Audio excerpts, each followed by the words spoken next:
16 novembre, lundi, à vous, chez vous, avec la parole de Dieu, avec le Seigneur qui nous éclaire, avec l'Esprit Saint qui est sur nous, qui est avec nous. 4 petits points que je veux traiter ce matin. D'abord, encore un point sur l'esprit de la lectio, comment la vivre. Deuxièmement, on va lire le texte avec beaucoup de détails intéressants. Quelles leçons nous pouvons tirer de cet évangile? Et quatrièmement, une petite expérience, une expérience de vie où le Seigneur a parlé dans mon cœur, où il a dit « ta foi t'a sauvé ». Premier point donc, l'esprit de la lectio. Nous lisons la parole de Dieu et il est bon de la relire. Il est par exemple bon de lire la parole de Dieu avant d'aller se coucher.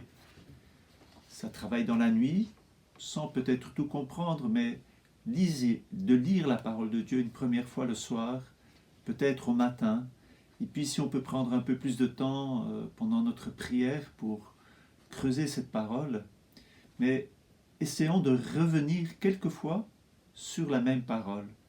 Nous y découvrirons toujours de nouvelles lumières.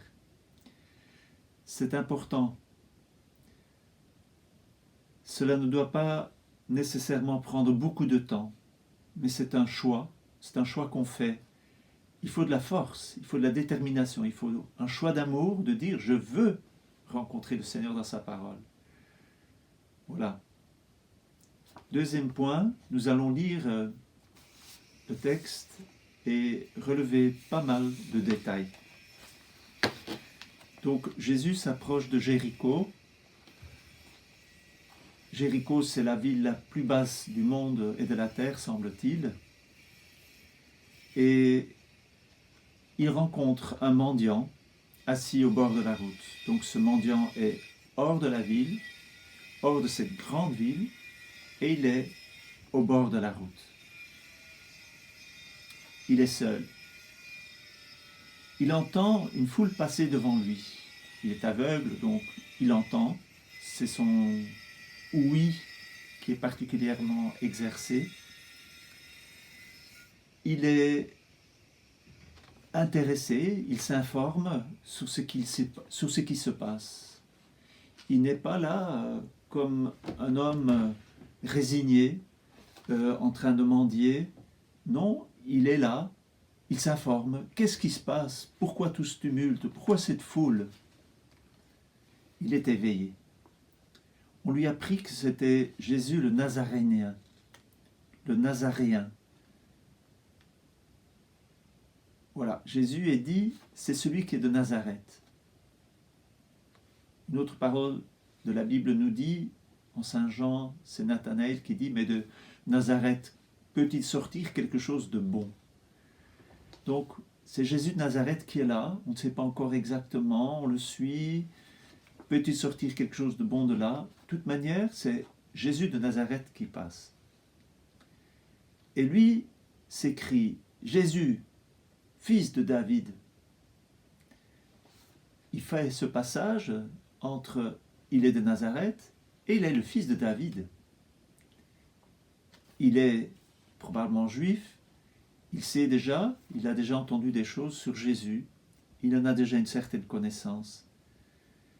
Et il crie, « Prends pitié de moi, prends pitié de moi ». Il souffre, il a une peine, il est aveugle, il veut voir sans doute, mais peut-être a-t-il autre chose, une plus profonde soif encore. On le verra plus loin. Et ceux qui marchent en tête le rabrouent. « Tais-toi, attends, t'es pas un homme important, tu es le long de la route, nous on avance, écarte-toi, on passe devant lui. » Voilà. Avec quelle autorité le rabroue-t-on? Bonne question. Mais lui criait de plus belle, « Fils de David, prends pitié de moi. » Alors Jésus s'arrête. Il faut s'imaginer, il y a toute une foule qui le suit, un cri, et Jésus l'entend, il s'arrête, la foule s'arrête. Alors, qu'on me l'amène. Intéressant, qu'on me l'amène. On vient de le rabrouer, tais-toi, tais-toi, et maintenant on demande, c'est Jésus qui demande, mais non, amenez-le-moi. C'est à eux de le faire.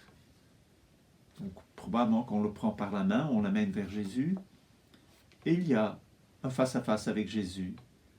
L'aveugle et Jésus. L'aveugle ne voit pas Jésus, mais Jésus voit l'aveugle.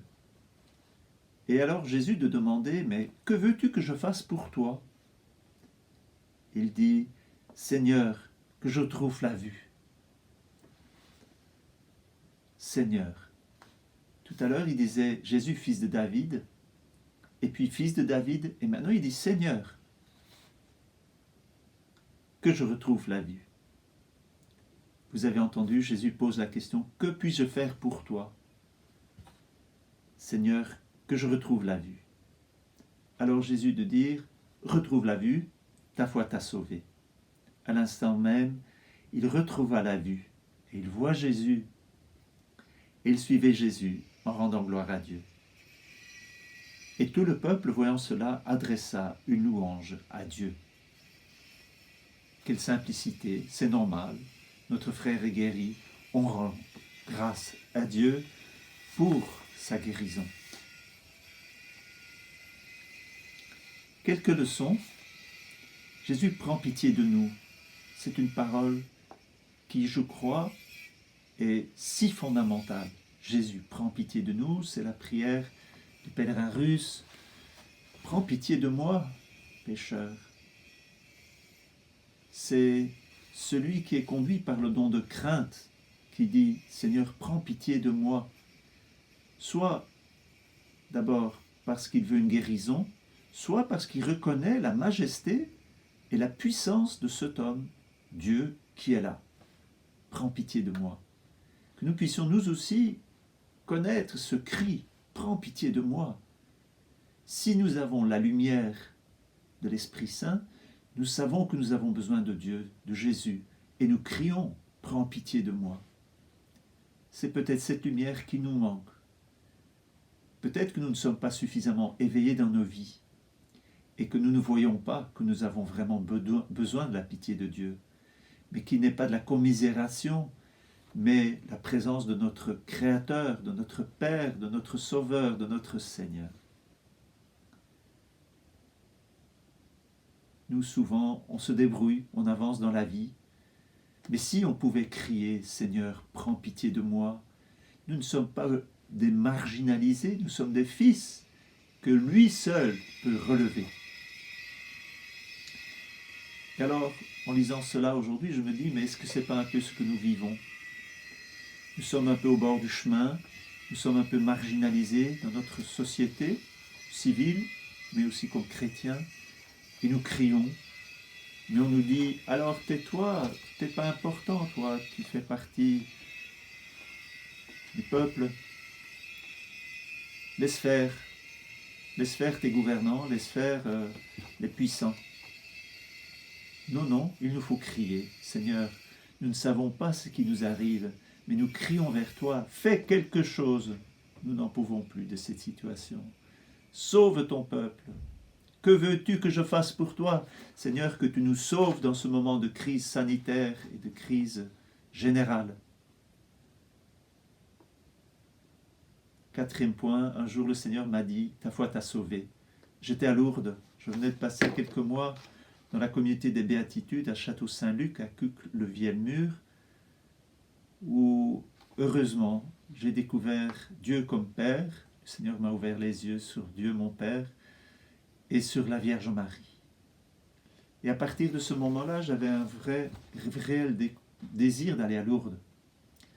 Et c'est en faisant ce grand chemin de croix à Lourdes, et en faisant la Scala Santa plus précisément, que brusquement dans mon cœur, j'entends la parole. Ta foi t'a sauvé. Depuis lors, ma vie a changé, mais c'est vrai que j'étais un mendiant. Je marchais à pied, à genoux, sur cette échelle. Je tendais vers Jésus, qui est là, au fond de l'échelle, de la scala, des escaliers. Il était là, il m'attendait. Et moi, de crier, Seigneur, fais quelque chose dans ma vie. Il m'a dit, ta foi t'a sauvé. Et il m'a sauvé. Bonne journée avec notre Sauveur. À demain.